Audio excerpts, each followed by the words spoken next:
एक तरफ ब्रिटेन में मैन्युफैक्चरिंग का बूम चल रहा था, लोग गांव छोड़कर फैक्ट्री जॉब्स के लिए शहरों में जा रहे थे। और यहाँ इंडिया में क्या हो रहा था? बिल्कुल उल्टा। देखो, इंडिया हमेशा से एक एग्रेरियन सोसाइटी रही है। इसका मतलब क्या है? सिंपल कि हमारी ज्यादातर पॉपुलेशन जीने के लिए खेती-बाड़ी पर ही डिपेंड करती थी। और ये सिर्फ पैसों की बात नहीं थी। इसका एक जबरदस्त एग्जाम्पल हमें नॉर्थ ईस्ट इंडिया से मिलता है। वहाँ आओ नागा ट्राइब ने जब इंग्लिश लैंग्वेज को अपनाना शुरू किया तो लोगों को लगा कि अब ये लोग अपनी कल्चर, अपनी पहचान सब खो देंगे। पर हुआ इसका बिल्कुल उल्टा।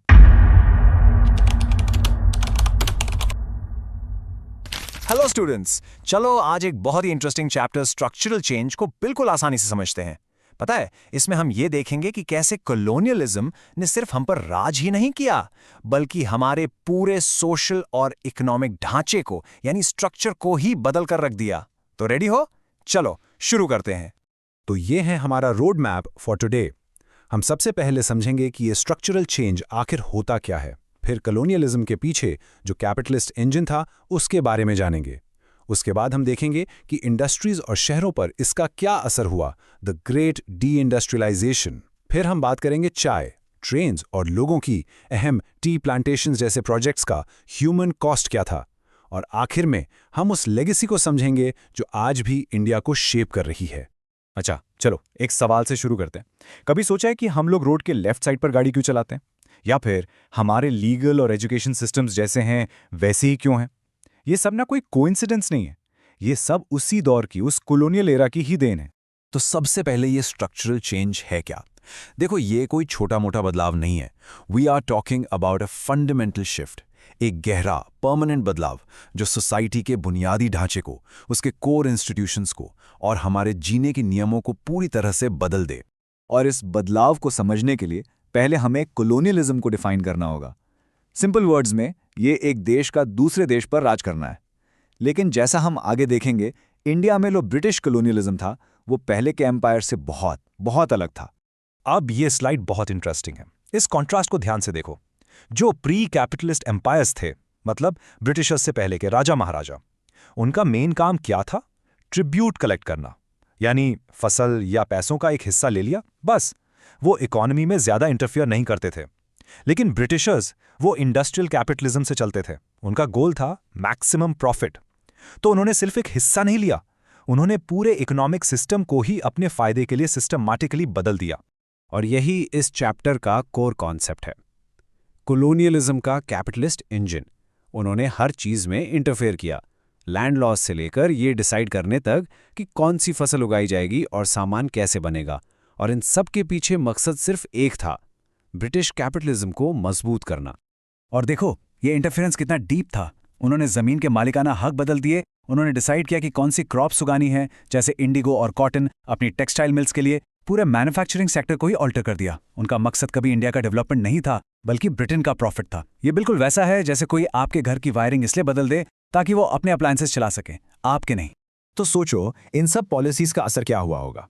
जब ब्रिटेन में फेमस इंडस्ट्रियल रेवोल्यूशन हो रहा था, फैक्ट्रीज लग रही थी, तब इंडिया में एक अजीब और बिल्कुल उल्टा प्रोसेस चल रहा था, द ग्रेट डी इंडस्ट्रियलाइजेशन। और ये स्लाइड इस कॉन्ट्रास्ट को इतनी अच्छे से दिखाती है।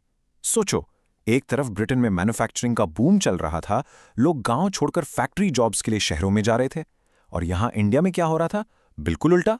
यहाँ की जो वर्ल्ड फेमस हैंडीक्राफ्ट इंडस्ट्रीज थीं वो खत्म हो रही थीं, और जो स्किल्ड आर्टिजन्स थे, जिनके हाथों में हुनर था, वो बेचारे बेरोजगार होकर वापस खेती करने पर मजबूर हो गए। मतलब इंडस्ट्रियलाइजेशन की जो नॉर्मल स्टोरी होती है ना, ये उसका अजीब से रिवर्स वर्जन था।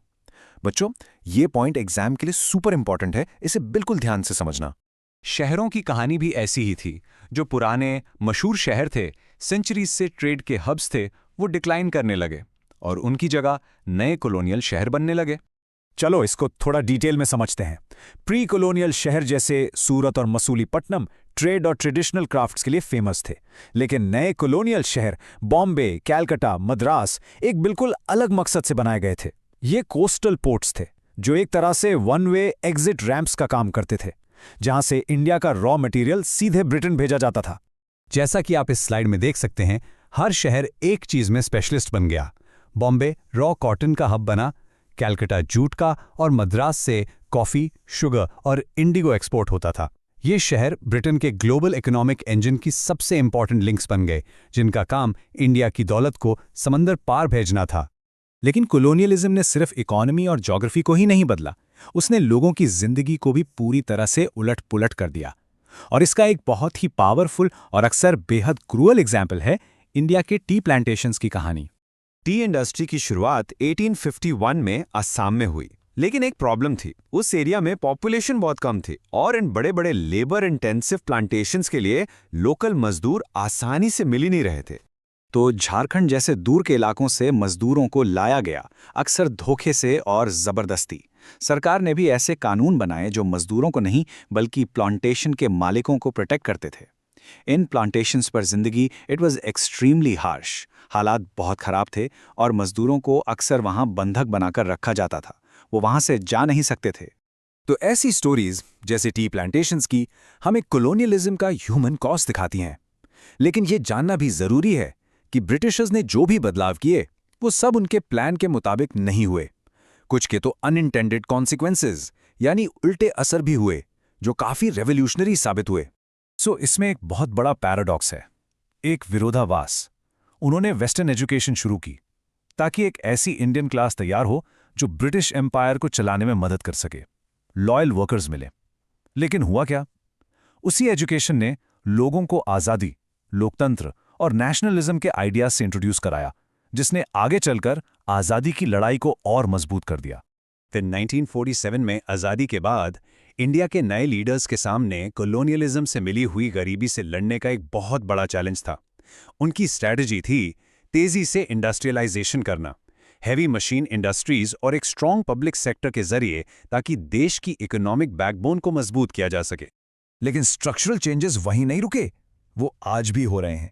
जैसा कि सोशियोलॉजिस्ट एमएस राव ने बताया, अर्बनाइजेशन का प्रोसेस आज भी पूरे इंडिया में गांवों की जिंदगी पर एक गहरा असर डाल रहा है। और ये स्लाइड राव के काम को बहुत अच्छे से समझाती है। एक और इंपॉर्टेंट कॉन्सेप्ट उन्होंने बताया कि ये असर ना 3 तरह से होता है।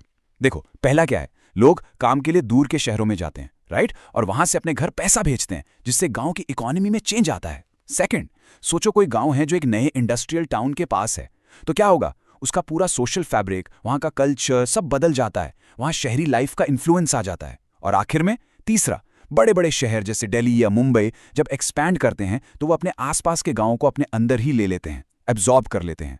ये तीनों पॉइंट्स नोट कर लो, एग्जाम्स में पूछे जाते हैं। तो आज हमने देखा कि कैसे कॉलोनियलिज्म ने इंडिया के स्ट्रक्चर को फंडामेंटली चेंज किया, डी इंडस्ट्रियलाइजेशन से लेकर नए शहर और नए सोशल क्लासेस तक।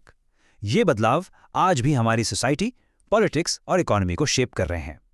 आखिर में एक सवाल जो मैं आपके लिए छोड़ना चाहता हूं, कॉलोनियलिज्म तो कई डेकेड्स पहले खत्म हो गया, लेकिन क्या उसके बनाए हुए स्ट्रक्चर्स, वो तरीके जिनसे हमारी सोसाइटी ऑर्गेनाइज्ड है, सच में खत्म हो गए हैं? इस पर जरूर सोचना। चलो अगली क्लास में मिलते हैं। Hello everyone and welcome. तो आज हम लोग सोशियोलॉजी का एक बहुत ही इंटरेस्टिंग चैप्टर उठा रहे हैं, कल्चरल चेंज।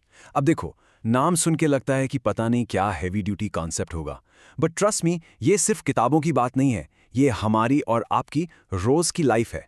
कभी सोचा है कि आजकल हर शादी में डीजे और संगीत सेरेमनी इतनी ज़रूरी क्यों हो गई है?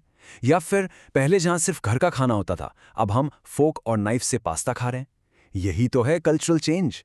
ये जो छोटे छोटे बदलाव है ना, इन्हीं को मिलाकर बनता है कल्चरल चेंज। बेसिकली जब सोसाइटी के सोचने का, रहने का और बिलीव करने का तरीका बदलता है, उसी एवोल्यूशन को हम इस चैप्टर में समझेंगे।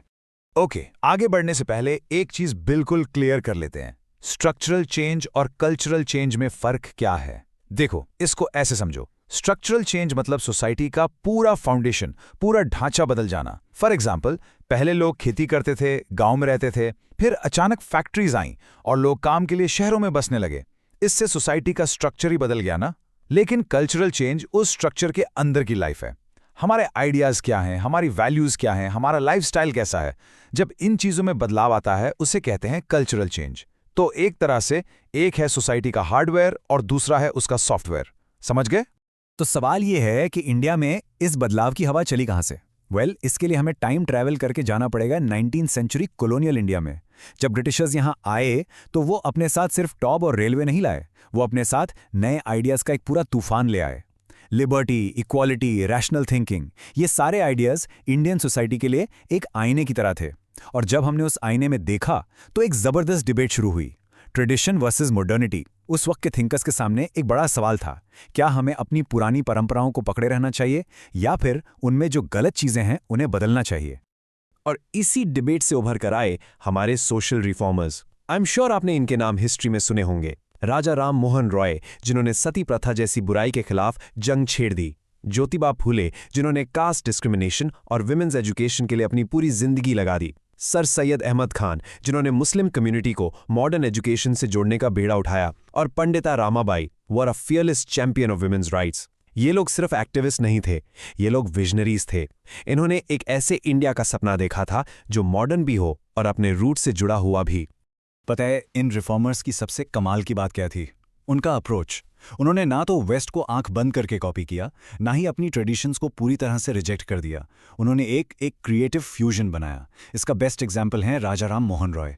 जब उन्होंने सती के अगेंस्ट फाइट की तो उन्होंने सिर्फ मॉडर्न आइडियाज जैसे ह्यूमन राइट्स की बात नहीं की, बल्कि उन्होंने हमारे पुराने हिंदू शास्त्रों को ही स्टडी करके ये प्रूफ किया कि उनमें भी सती को सही नहीं ठहराया गया है।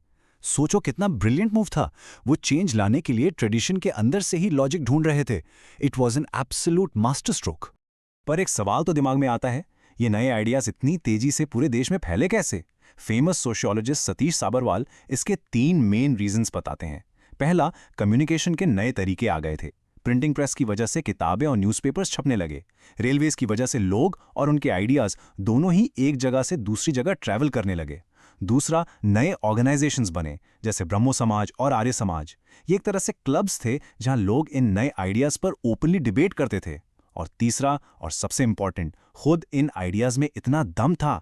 लिबर्टी, जस्टिस, इक्वालिटी, ये ऐसे कॉन्सेप्ट्स थे जिन्होंने लोगों के दिल और दिमाग को ऑटोमेटिकली अपनी तरफ खींच लिया।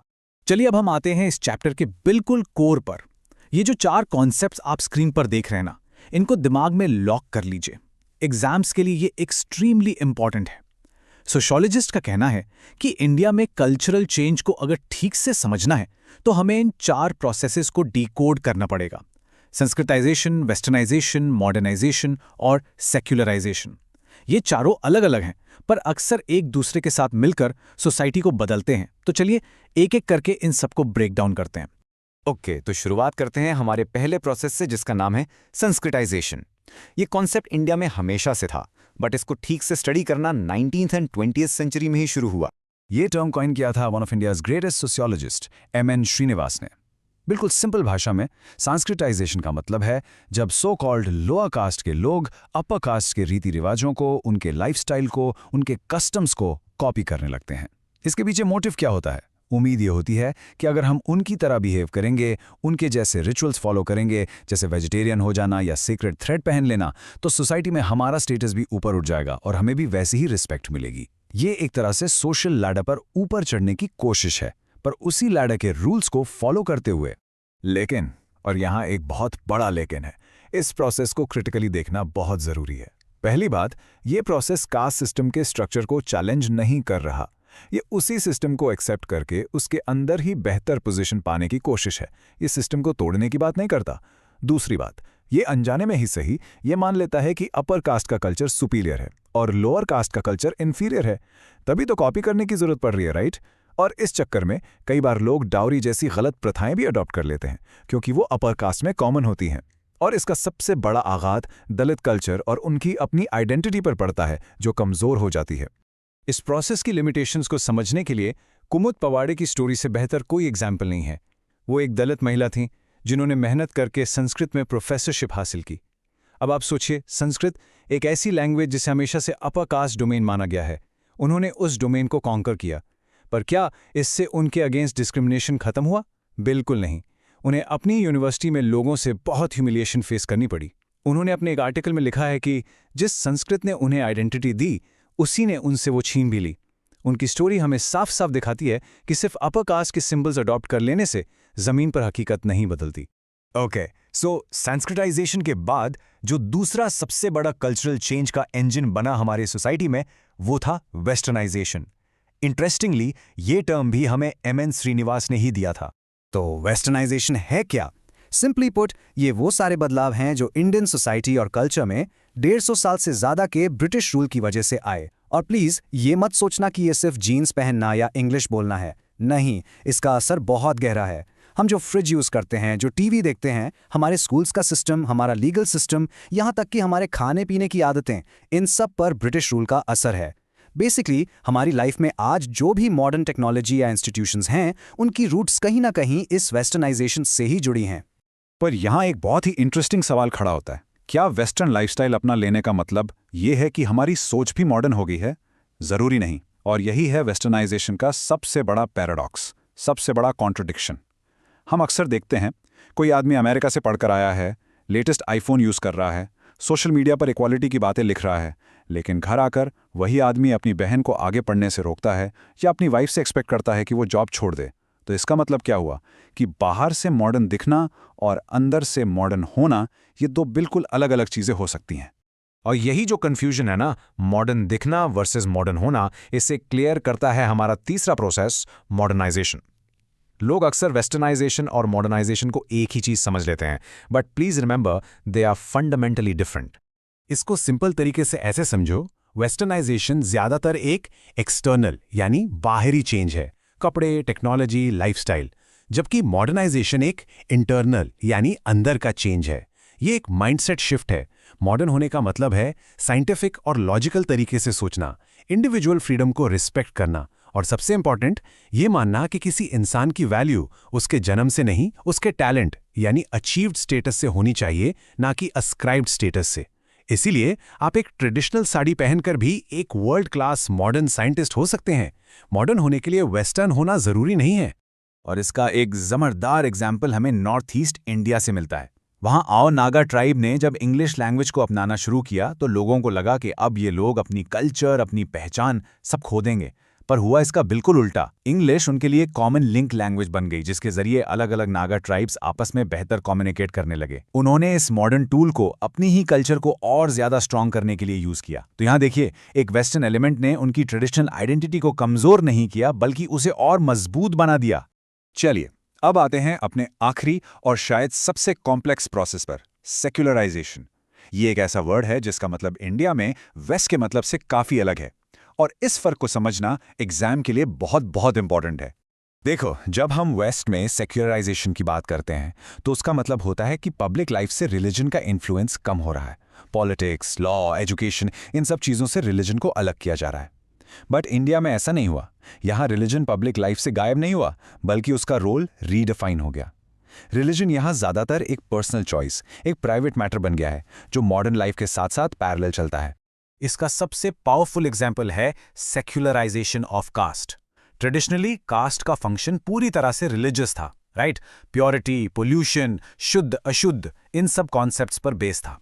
लेकिन आज की मॉडर्न इंडिया में कास्ट क्या है? वो एक जबरदस्त पॉलिटिकल आइडेंटिटी बन गई है। पॉलिटिकल पार्टीज कास्ट के नाम पर वोट बैंक बनाती हैं। कास्ट बेस्ड ग्रुप्स अपने राइट्स के लिए आंदोलन करते हैं। तो कास्ट खत्म नहीं हुई, बस उसका फंक्शन रिलीजियस से बदलकर पॉलिटिकल हो गया। और यही है इंडियन स्टाइल ऑफ सेक्युलराइजेशन का परफेक्ट एग्जाम्पल। ओके, चलो एग्जाम से पहले एकदम रैपिड फायर रिवीजन हो जाए। संस्कृताइजेशन, अपर कास्ट को इमिटेट करना पर सिस्टम चेंज नहीं होता। वेस्टर्नाइजेशन, ब्रिटिश रूल से आया लाइफस्टाइल चेंज जो अक्सर सिर्फ बाहरी होता है। मॉडर्नाइजेशन, असली चेंज यानी सोच में बदलाव, लॉजिक और इक्वालिटी की तरफ। और सेक्युलराइजेशन, रिलीजन का रोल रीडिफाइन हो गया है, वो पब्लिक लाइफ से पूरी तरह हटा नहीं है। आई होप ये चारों कॉन्सेप्ट्स अब आपके दिमाग में एकदम क्रिस्टल क्लियर हो गए होंगे। तो अब जाते जाते मैं आपके लिए एक सवाल छोड़कर जा रहा हूं। अपनी आंखें खुली रखो और अपने आसपास देखो, अपने घर में, दोस्तों के ग्रुप में, सोशल मीडिया पर आपको ट्रेडिशन और मॉडर्निटी का ये डांस कहाँ-कहाँ दिखता है? कोई दोस्त जो लेटेस्ट कोरियन पॉप सुन रहा है पर घर में अपने सारे रिचुअल्स भी फॉलो कर रहा है, या कोई फैमिली फंक्शन जहां डीजे भी है और पंडित जी भी हैं। सोशियोलॉजी किताबों में नहीं, इन्हीं छोटी-छोटी ऑब्जर्वेशंस में है। इन कॉन्सेप्ट्स को अपनी लाइफ में अप्लाई करो एंड आई प्रॉमिस यू, आप दुनिया को एक नए नजर से देखोगे। So keep thinking and keep observing. Hello students, welcome. चलो, आज हम क्लास 12 सोशियोलॉजी का एक बहुत ही इंटरेस्टिंग और इंपॉर्टेंट चैप्टर शुरू करते हैं, change and development in rural society. पता है, ये चैप्टर सिर्फ एग्जाम के लिए नहीं है, ये असल में इंडिया की कहानी है, हमारे गांव की कहानी। हम देखेंगे कि कैसे आज़ादी से लेकर आज तक हमारी रूरल सोसाइटी में कितने बड़े बड़े बदलाव आए हैं। तो रेडी हो जाओ, इस जर्नी को अच्छे से समझते हैं। चलिए शुरुआत इसी एक सिंपल से सवाल से करते हैं। आप सोचते होंगे लैंड तो लैंड है, जमीन का एक टुकड़ा, राइट? बट नहीं, गांव में जमीन सिर्फ एक प्रॉपर्टी नहीं है। It's everything. एक इंसान की इज्जत, उसकी पावर, उसकी सोशल स्टैंडिंग, सब कुछ इस बात से डिसाइड होता है कि उसके पास कितनी जमीन है। तो अगर रूरल इंडिया को समझना है तो सबसे पहले जमीन की इस इंपॉर्टेंस को समझना पड़ेगा। देखो, इंडिया हमेशा से एक एग्रेरियन सोसाइटी रही है। इसका मतलब क्या है? सिंपल कि हमारी ज्यादातर पॉपुलेशन जीने के लिए खेतीबाड़ी पर ही डिपेंड करती थी। और ये सिर्फ पैसों की बात नहीं थी, हमारा कल्चर भी तो इसी से जुड़ा है। सोचो, बैसाखी पंजाब में या पोंगल साउथ इंडिया में, ये सारे फेस्टिवल्स कब मनाए जाते हैं? जब फसल की कटाई या बुआई होती है। मतलब पूरा सोशल लाइफ साइकिल ही एग्रीकल्चर के आगे पीछे घूमता था। इसीलिए जमीन को सबसे इंपॉर्टेंट प्रोडक्टिव एसेट माना जाता था। ओके, अब ये थोड़ा इंटरेस्टिंग है। गांव में पावर के ना दो स्ट्रक्चर्स चलते हैं, क्लास और कास्ट। क्लास स्ट्रक्चर तो बिल्कुल सिंपल है, ये सीधा सीधा लैंड ओनरशिप पर बेस्ड है। जिसके पास ज्यादा जमीन वो अमीर, अपर क्लास। जिसके पास जमीन नहीं है वो गरीब, लोअर क्लास। लेकिन इसके ऊपर एक और लेयर है और वो है कास्ट की। हिस्टोरिकली जमीन का कंट्रोल अपर कास्ट के पास ही रहा है, पर यह कनेक्शन हमेशा 100% ट्रू नहीं होता। कभी कभी लोअर कास्ट का आदमी भी जमीन खरीदकर अमीर हो जाता है, बट उसको सोशल स्टेटस शायद वो ना मिले। तो ये क्लास और कास्ट का जो मिक्स है ना, यही रूरल इंडिया की रियल पिक्चर है। और ये स्लाइड उस क्लास स्ट्रक्चर को बिल्कुल क्लियर कर देती है। इस चार्ट को देखो, ये जो छोटा सा स्लाइस है ना, ये हैं बड़े लैंड ओनर्स, बहुत कम लोग जिनके पास देश की ज्यादातर जमीन थी। और अब ये सबसे बड़ा वाला स्लाइस देखो, ये हैं लैंडलेस लेबरर्स, मतलब एक बहुत बड़ी पॉपुलेशन जिनके पास अपनी जमीन का 1 इंच भी नहीं था। वो बस दूसरों के खेतों में मजदूरी करके अपना घर चलाते थे। अब आप इमेजिन कर सकते हो कि इनइक्वालिटी कितनी ज्यादा थी। तो ये सिस्टम जैसा भी था चल रहा था। फिर इंडिया में आए ब्रिटिशर्स और उन्होंने इंडिया के पूरे लैंड सिस्टम को कंप्लीटली बदल के रख दिया। उनका मकसद कोई डेवलपमेंट नहीं था, उनका सिर्फ एक गोल था, इंडिया से ज्यादा पैसा, ज्यादा से ज्यादा रेवेन्यू कैसे निकाला जाए। चलिए देखते हैं उन्होंने इसके लिए क्या किया। उन्होंने मेनली 3 नए सिस्टम इंट्रोड्यूस किए और ये आपके एग्जाम के लिए बहुत इंपॉर्टेंट है। सबसे पहले जमींदारी सिस्टम। यहां ब्रिटिश ने जमींदार्स को लैंड का ओनर बना दिया। उनका काम था किसानों से टैक्स कलेक्ट करना और ब्रिटिश को देना। इससे फार्मर्स का इतना एक्सप्लॉयटेशन हुआ कि आप सोच नहीं सकते। फिर आया रॉयतवारी सिस्टम। यहां रयोत यानी फार्मर डायरेक्टली स्टेट को टैक्स देता था। बीच का आदमी तो हट गया, पर टैक्स इतना ज्यादा था कि फार्मर की कमर ही टूट गई। और तीसरा था महालवारी सिस्टम, जहां पूरा गांव या महाल मिलकर टैक्स देता था। बट एंड रिजल्ट तीनों का एक ही था, किसान बेचारा कर्ज में डूबता चला गया। फिर 1947 में हमें आज़ादी मिली और आज़ाद इंडिया की गवर्नमेंट के सामने सबसे बड़ा चैलेंज यही था, इस इनइक्वालिटी को, इस प्रॉब्लम को ठीक कैसे किया जाए।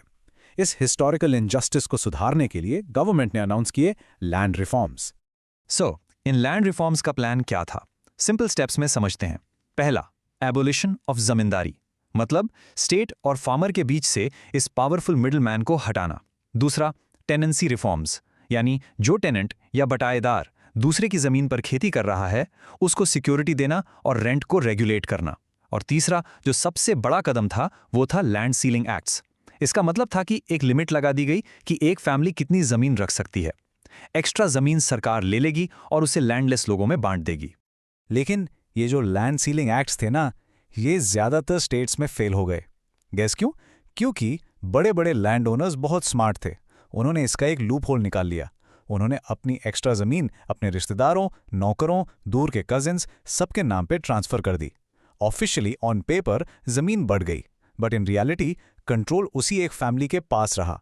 इस प्रैक्टिस को कहते हैं बिनामी ट्रांसफर्स, और ये प्रॉब्लम आज तक इंडिया में है। फिर 1960s और 70s में आया एक बहुत बड़ा turning point, the green revolution. ये इंडिया की फूड शॉर्टेज की प्रॉब्लम का एक टेक्नोलॉजिकल सॉल्यूशन था। इसने हमारे खेती करने का तरीका ही बदल दिया। लेकिन जैसा यहां लिखा है, ये एक डबल एज्ड स्वॉर्ड थी, मतलब एक ऐसी तलवार जिसकी धार दोनों तरफ थी। फायदा भी हुआ और बहुत बड़ा नुकसान भी। सबसे पहले पॉजिटिव साइड देखते हैं। फूड प्रोडक्शन में एक मैसिव जंप आया। High yielding variety seeds, chemical fertilisers और इरिगेशन की हेल्प से स्पेशली वीट और राइस का प्रोडक्शन आसमान छू गया। अकेले गेहूं का प्रोडक्शन 250% तक बढ़ गया। सोचो, इंडिया जो पहले फूड इंपोर्ट करता था अब फूड सिक्योर बन गया था। ये एक बहुत बड़ी अचीवमेंट थी। लेकिन अब आते हैं इसकी दूसरी डार्कर साइड पर। इस रेवोल्यूशन का फायदा सबको नहीं मिला। इसके विनर्स कौन थे? सिर्फ वो अमीर बड़े फार्मर्स जिनके पास पहले से पैसा था और जिनकी जमीन पंजाब, हरियाणा और वेस्टर्न यूपी जैसे इलाकों में थी। वो महंगी टेक्नोलॉजी अफोर्ड कर सकते थे। और लूजर्स कौन बने? छोटे किसान और लैंडलेस लेबरर्स जो इस रेस में बहुत पीछे रह गए। इससे गांव के अंदर अमीर और गरीब के बीच का गैप और भी ज्यादा बढ़ गया। इसके सोशल इफेक्ट्स को समझना बहुत जरूरी है। पहले लैंड ओनर और लेबर के बीच में एक ट्रेडिशनल पर्सनल रिश्ता होता था। अब वो खत्म हो गया और सब कुछ कैश पेमेंट पे आ गया। दूसरा, जब ट्रैक्टर्स और थ्रेशर्स आए तो जो सर्विस कास्ट ग्रुप्स हाथ से काम करते थे उनकी जॉब्स चली गईं। और सबसे इंपॉर्टेंट, गांव में एक न्यू रूरल एलीट क्लास पैदा हुई जो पैसे और पॉलिटिक्स दोनों में बहुत पावरफुल हो गई। इन सारे चेंजेस का असर गांव के पूरे सोशल फैब्रिक पर पड़ा। लोग अब काम की तलाश में गांव से बाहर जाने लगे, जिससे माइग्रेशन बढ़ा और सोसाइटी में ऐसे नए ट्रेंड शुरू हुए जिनका असर हम आज भी फील करते हैं। एक नया पैटर्न सामने आया जिसे हम कहते हैं सर्कुलेशन ऑफ लेबर। इसका मतलब है कि बिहार, ईस्टर्न यूपी जैसे थोड़े गरीब इलाकों से वर्कर्स काम की सीजन में पंजाब और हरियाणा जैसे अमीर इलाकों में जाते थे खेती करने। ये एक सर्कुलर पैटर्न है, काम खत्म करके वापस आ जाते हैं। ये आज भी इंडिया की एक बहुत बड़ी रियलिटी है। तो यहाँ एक बहुत इंपॉर्टेंट सवाल खड़ा होता है और मैं चाहता हूँ आप इस पर सोचें। अगर गांव से सारे आदमी काम करने के लिए शहर या दूसरे स्टेट्स जा रहे हैं तो पीछे गांव में खेती कौन कर रहा है? कौन संभाल रहा है जमीन का काम? और इसका जवाब है इस टर्म में, फेमिनाइजेशन ऑफ एग्रीकल्चरल लेबर। इसका सिंपल सा मतलब है कि अब खेतीबाड़ी का ज्यादातर काम महिलाएं यानी विमेन कर रही हैं क्योंकि मेन नॉन फार्म जॉब्स के लिए माइग्रेट कर गए हैं। तो आप कह सकते हैं कि इंडियन एग्रीकल्चर का चेहरा अब धीरे धीरे फीमेल होता जा रहा है। लेकिन इससे विमेन की प्रॉब्लम्स कम नहीं हुई बल्कि बढ़ गई हैं। उन पर डबल बर्डन आ गया है। उन्हें खेत भी संभालना है और घर भी। उन्हें सेम काम के लिए आदमियों से कम पैसा मिलता है। और सबसे बड़ी आयरनी तो ये है कि खेती वो कर रही हैं, मेहनत वो कर रही हैं, लेकिन जमीन पर उनका कोई लीगल हक नहीं होता। लैंड ओनरशिप से उन्हें आज भी दूर रखा जाता है। चलिए, अब हम आते हैं 1990s के बाद के दौर में, जब इंडिया ने अपनी इकोनॉमी को पूरी दुनिया के लिए ओपन कर दिया। इसे कहते हैं ग्लोबलाइजेशन। इसका असर हमारी रूरल सोसाइटी पर बिल्कुल अलग तरह से हुआ। अब इंडियन फार्मर का कंपटीशन अपने पड़ोसी से नहीं बल्कि अमेरिका और यूरोप के फार्मर्स से था। इसी टाइम पर एक नया सिस्टम बहुत पॉपुलर हुआ, कॉन्ट्रैक्ट फार्मिंग। इसमें क्या होता है, बड़ी बड़ी मल्टीनेशनल कंपनीज जैसे पेप्सिको फार्मर्स के साथ एक कॉन्ट्रैक्ट करती हैं। वो उन्हें बीज, पैसा सब कुछ देती हैं। फार्मर को बदले में वही चीज उगानी पड़ती है जो कंपनी कहती है, और कंपनी गारंटी देती है कि वो सारी फसल एक पहले से डिसाइड की हुई कीमत पर खरीद लेगी। सुनने में तो बहुत अच्छा लगता है ना? फार्मर को एक सिक्योरिटी मिल गई। लेकिन इसका फ्लिप साइड ये है कि फार्मर पूरी तरह से कंपनी पर डिपेंडेंट हो जाता है। उसकी अपनी मर्जी खत्म हो जाती है। वो अपने लिए गेहूं चावल उगाने की जगह कंपनी के लिए आलू या टमाटर उगाने लगता है, जिससे उसकी अपनी फूड सिक्योरिटी भी रिस्क पर आ जाती है। ओपन मार्केट्स, एमएनसीज के महंगे बीज, मार्केट में प्राइस का उतार चढ़ाव, इन सब चीजों ने मिलकर फार्मर का कर्ज बहुत ज्यादा बढ़ा दिया है। इसी सिचुएशन को हम कहते हैं एग्रेरियन डिस्ट्रेस, और ये आज के रूरल इंडिया की एक बहुत ही दुख भरी सच्चाई है। तो चलिए एक क्विक रिकैप करते हैं कि पावर का सेंटर कैसे बदला है। आज़ादी से पहले पावर जमींदारों के हाथ में थी। ग्रीन रेवोल्यूशन के बाद पावर नए अमीर किसानों के पास आई, और अब ग्लोबलाइजेशन के टाइम में ये पावर धीरे धीरे बड़ी बड़ी कंपनीज के हाथ में जा रही है। मतलब पावर का सेंटर गांव से निकलकर अब मल्टीनेशनल बोर्ड्स रूम्स में शिफ्ट हो रहा है। तो ये चैप्टर हमें इस एक जरूरी सवाल के साथ छोड़ जाता है। जैसे जैसे हमारे गांव ग्लोबल मार्केट से जुड़ रहे हैं, नए मौके तो आ रहे हैं, लेकिन क्या इसका फायदा सबको बराबर मिल रहा है? क्या इस रेस में एक छोटा किसान और एक बड़ी कंपनी दोनों एक साथ जीत रहे हैं, या इस डेवलपमेंट की कीमत कोई और चुका रहा है? इसके बारे में जरूर सोचना। हेलो एवरीवन, कैसे हैं आप सब? चलो आज सोशियोलॉजी का एक बहुत ही इंपॉर्टेंट और इंटरेस्टिंग चैप्टर शुरू करते हैं, change and development in industrial society. Basically हम ये समझेंगे कि जब फैक्ट्रीज आए, इंडस्ट्रीज आए, तो हमारी लाइफ, सोसाइटी और काम करने का तरीका सब कुछ कैसे बदल गया। रेडी हो? Let's start. सबसे पहले एक सिंपल सा सवाल अपने आप से पूछो। इमेजिन करो, पहले लोग गांव में रहते थे, खेतीबाड़ी करते थे, फिर अचानक से उन्हें शहर जाकर फैक्ट्री में काम करना पड़ा, तो उनकी लाइफ में कितना बड़ा चेंज आया होगा। ये सिर्फ एक जॉब चेंज नहीं था, ये एक पूरी लाइफस्टाइल का, एक पूरी सोसाइटी का ट्रांसफॉर्मेशन था। देखो, फर्क बिल्कुल साफ है। पहले प्री इंडस्ट्रियल लाइफ में सब कुछ नेचर के हिसाब से चलता था। फसल कब उगेगी, बारिश कब होगी, work was based on seasons. लेकिन इंडस्ट्रियल लाइफ में सब कुछ घड़ी के कांटे से चलता है। 9 बजे की शिफ्ट, 5 बजे छुट्टी। गांव में जहां सब एक दूसरे को जानते थे, पर्सनल रिलेशंस थे, शहर आकर वही रिलेशंस प्रोफेशनल हो गए। लाइफ की स्पीड एकदम से बहुत तेज हो गई। अच्छा, अब इस नई इंडस्ट्रियल सोसाइटी को समझने के लिए हमें सोशियोलॉजी के 3 सुपरस्टार्स के आइडियाज को समझना पड़ेगा। कार्ल मार्क्स, मैक्स वेबर और एमील डर्कहाइम। इनके कॉन्सेप्ट्स इस चैप्टर की फाउंडेशन हैं और इनको समझ लिया तो समझो आधा चैप्टर क्लियर हो गया। तो चलो एक एक करके इनके आइडियाज को देखते हैं। कार्ल मार्क्स ने एक बहुत ही गहरा कॉन्सेप्ट दिया था जिसे कहते हैं एलियनेशन। इसका मतलब क्या है? इमेजिन करो एक वर्कर एक कार फैक्ट्री में काम कर रहा है। उसका काम है दिन भर बस एक ही नट बोल्ट कसना, हजारों बार। दिन के एंड में ना उसने पूरी कार बनती देखी, ना उसे फील हुआ कि उसने कुछ बनाया है। वो अपने काम से, उस प्रोडक्ट से और बाकी लोगों से डिस्कनेक्टेड फील करता है, अलग थलग, बस एक मशीन का पुर्जा बनकर रह जाता है। इसी फीलिंग को मार्क्स ने एलियनेशन कहा। अब आते हैं मैक्स वेबर। इन्होंने समझाया ब्यूरोक्रेसी का कॉन्सेप्ट। ये सुनने में थोड़ा डिफिकल्ट लगता है पर है बहुत सिंपल। ये बस काम को ऑर्गेनाइज करने का एक सिस्टम है जिसमें क्लियर रूल्स होते हैं, सबका रोल फिक्स्ड होता है और एक हायरार्की होती है। आपका स्कूल इसका परफेक्ट एग्जाम्पल है। प्रिंसिपल, फिर टीचर्स, फिर स्टूडेंट्स, सबके रोल्स एंड रूल्स डिफाइंड है। सिस्टम पर्सनल फीलिंग से नहीं बल्कि रूल्स से चलता है। इससे काम में एफिशिएंसी आती है। और हमारे तीसरे थिंकर हैं एमील डर्कहाइम। इन्होंने डिवीजन ऑफ लेबर का आइडिया दिया। मतलब आज की मॉडर्न सोसाइटी में काम इतने छोटे छोटे स्पेशलाइज्ड टास्क्स में बंट गया है कि कोई भी इंसान अकेले सर्वाइव नहीं कर सकता। एक डॉक्टर को अनाज के लिए किसान पर डिपेंड रहना पड़ता है, उस किसान को ट्रैक्टर के लिए फैक्ट्री वर्कर पर। हम सब एक दूसरे से एक अनजानी सी चेन से जुड़े हुए हैं। We are all dependent on each other. तो ये तो हो गए थियोरेटिकल बेसिक्स। अब हम देखेंगे कि इन सब चीज़ों का इंडिया में क्या सीन है। हम इंडिया के इंडस्ट्रियलाइजेशन की जर्नी देखेंगे, यहाँ के फॉर्मल और इनफॉर्मल वर्क के फ़र्क को समझेंगे, वर्कर्स की लाइफ और उनके राइट्स की बात करेंगे, और एंड में ग्लोबलाइजेशन ने सब कुछ कैसे बदल दिया उस पर भी नज़र डालेंगे। तो चलिए शुरू करते हैं इंडिया की कहानी। देखो, इंडिया की जो स्टोरी है ना, वो यूरोप से थोड़ी अलग है। हमारा इंडस्ट्रियलाइजेशन शुरू हुआ ब्रिटिश कॉलोनियल रूल के अंदर। इसका मतलब साफ था, यहाँ जो भी इंडस्ट्रीज लग रही थीं वो इंडिया के भले के लिए नहीं बल्कि ब्रिटेन के फायदे के लिए लग रही थीं। इसने हमारे इकोनॉमिक स्ट्रक्चर पर एक बहुत गहरा असर डाला और वो असर आज भी दिखता है। ज़रा इस चार्ट को देखो। 2019 तक भी इंडिया की लगभग 43% वर्कफोर्स यानी ऑलमोस्ट आधे लोग एग्रीकल्चर में काम कर रहे थे, जबकि इंडस्ट्री में सिर्फ 17% और सर्विसेज में 32%। ये नंबर्स दिखाते हैं कि हमारी इकोनॉमिक जर्नी कितनी यूनिक और थोड़ी इम्बैलेंस्ड रही है। और इसी इम्बैलेंस से पैदा होता है दी इंडियन पैराडॉक्स। सोचो कितनी अजीब बात है, जिस सेक्टर में सबसे ज्यादा लोग लगे हुए हैं, एग्रीकल्चर, वो हमारी इकोनॉमी में यानी जीडीपी में सबसे कम कंट्रीब्यूट करता है, और सर्विस सेक्टर जैसे आईटी जिसमें कंपैरेटिवली कम लोग हैं वो सबसे ज्यादा कंट्रीब्यूट करता है।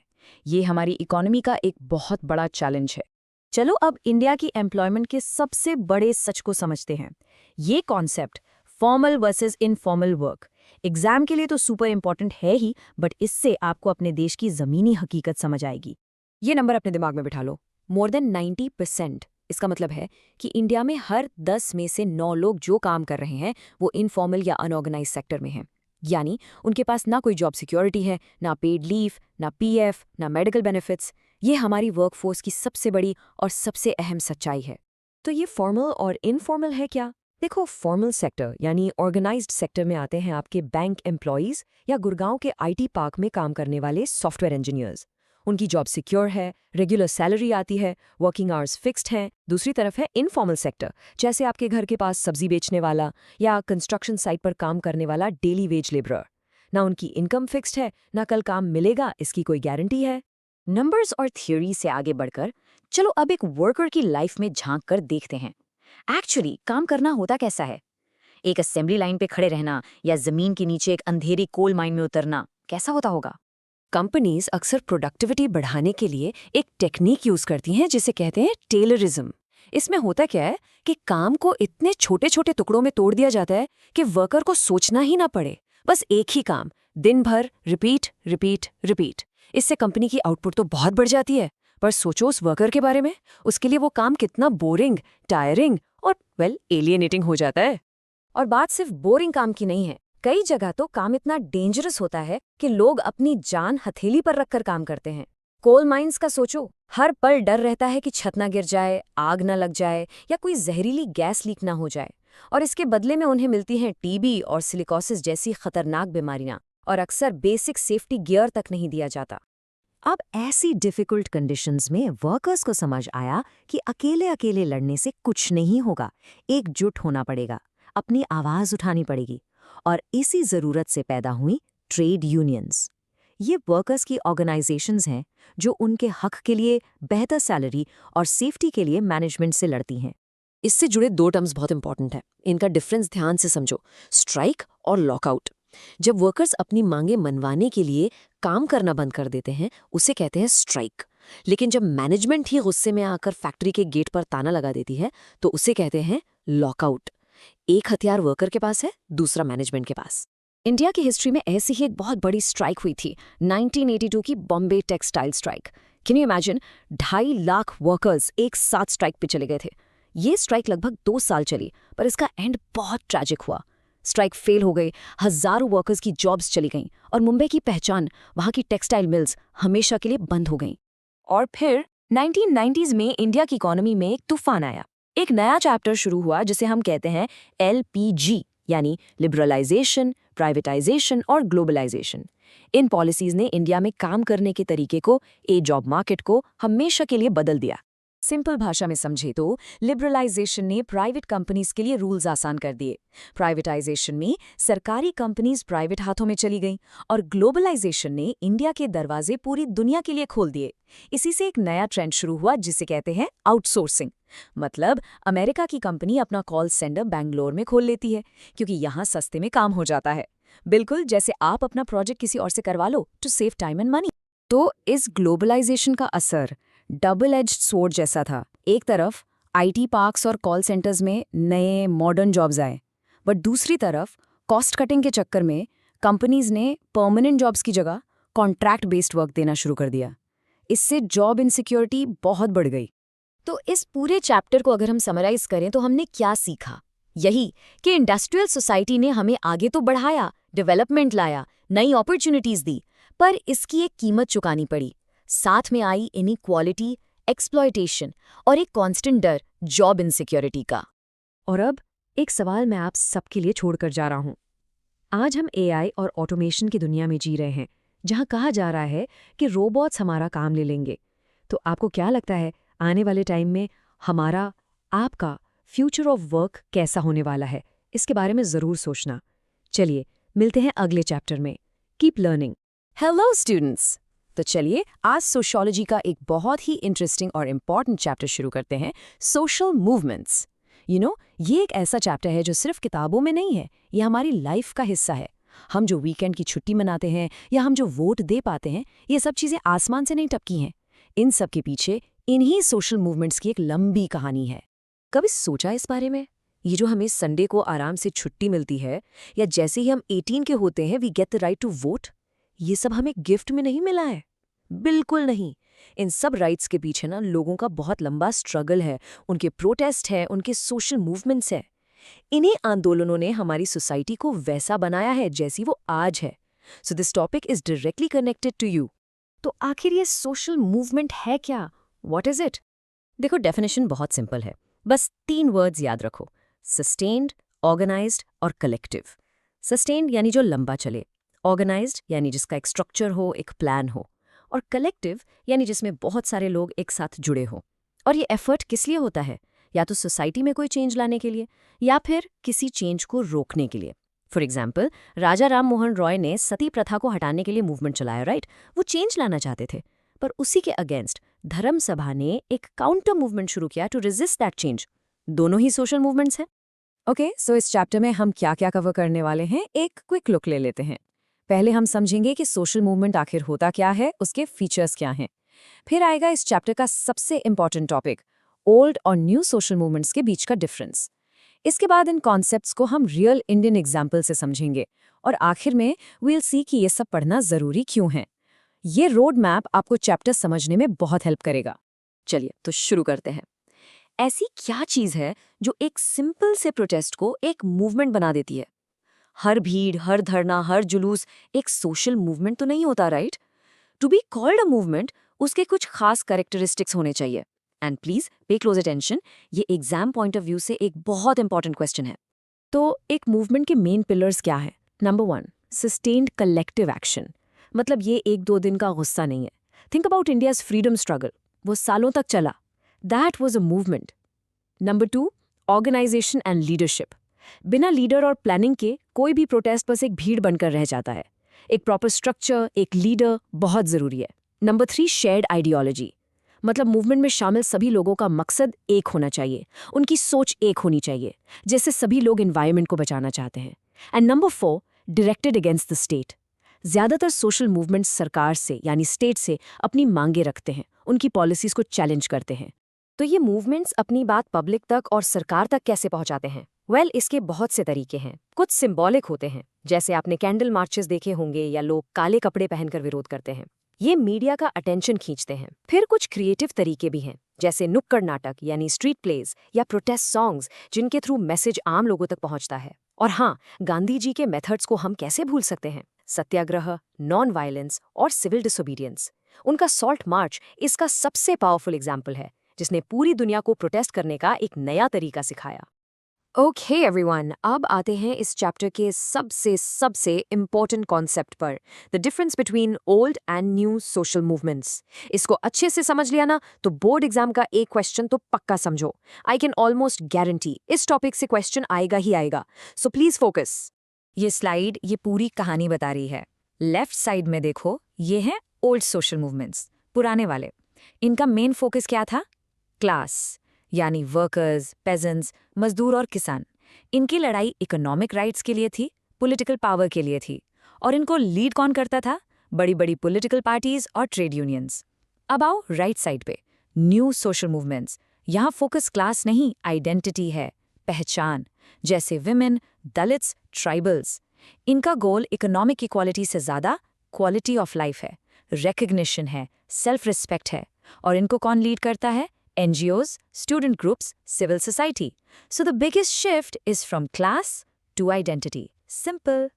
चलिए, थ्योरी तो समझ ली, अब इसको रियल लाइफ इंडियन एग्जाम्पल्स के साथ कनेक्ट करते हैं। जब हम इन मशहूर मूवमेंट्स को देखेंगे ना, तो ये ओल्ड और न्यू का कॉन्सेप्ट एकदम क्रिस्टल क्लियर हो जाएगा। न्यू सोशल मूवमेंट का सबसे क्लासिक टेक्स्ट बुक एग्जाम्पल है चिपको आंदोलन। ये 1970s में शुरू हुआ था, आज के उत्तराखंड में।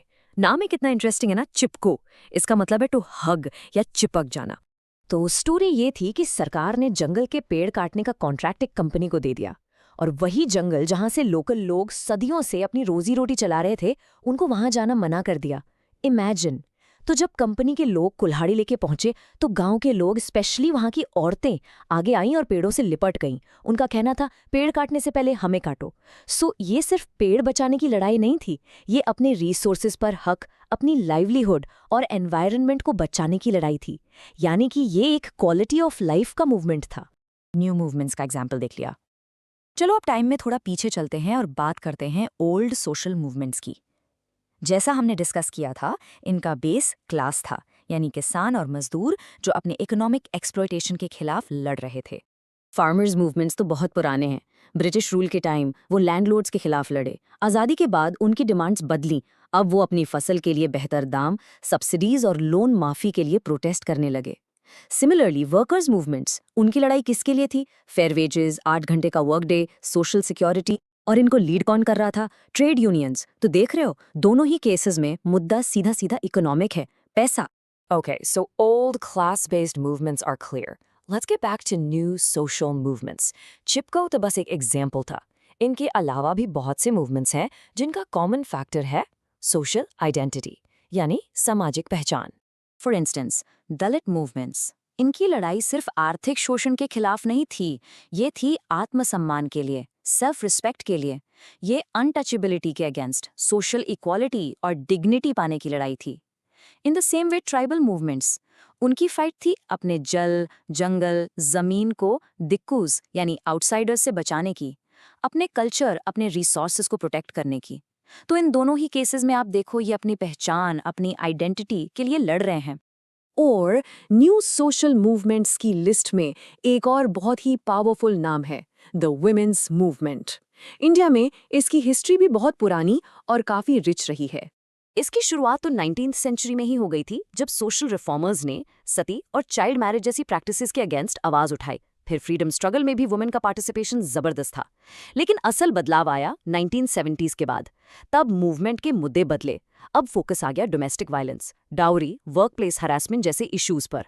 गोल था जेंडर इक्वालिटी, सेफ्टी और एक बेहतर quality of life. So this is another classic new social movement. Okay, so we've covered a lot. अब हम चैप्टर के एंड में हैं, तो चलिए सब कुछ एक साथ जोड़ते हैं, एक क्विक समरी लेते हैं और ये समझते हैं कि आखिर इन मूवमेंट्स के बारे में पढ़ना इतना जरूरी क्यों है। चलो एक final quick revision. Number 1, social movements क्या है?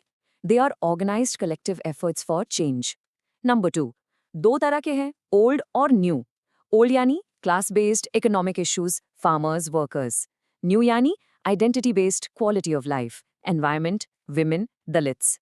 और सबसे इंपॉर्टेंट टेक अवे, आज हम जो भी राइट्स एंजॉय कर रहे हैं वो इन्हीं लोगों के स्ट्रगल्स का नतीजा है। और इस पूरी बात को डॉक्टर B.R. अम्बेडकर का ये कोट बहुत खूबसूरती से सम अप करता है। वो कहते हैं कि इंडिया में सोशल रिफॉर्म की हिस्ट्री असल में एक लड़ाई है। एक तरफ वो लोग हैं जिनके वेस्टेड इंटरेस्ट्स हैं और दूसरी तरफ है आम जनता जो सफ़र कर रही है। और इसी कॉन्फ्लिक्ट से पैदा होते हैं सोशल मूवमेंट्स।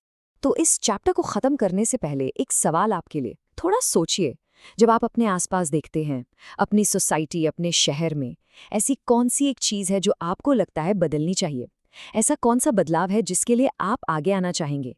इस पर ज़रूर सोचना, क्योंकि याद रखिएगा, हर बड़ा बदलाव, हर बड़ा मूवमेंट एक छोटी सी सोच से ही शुरू होता है। Thank you and all the best for your exams.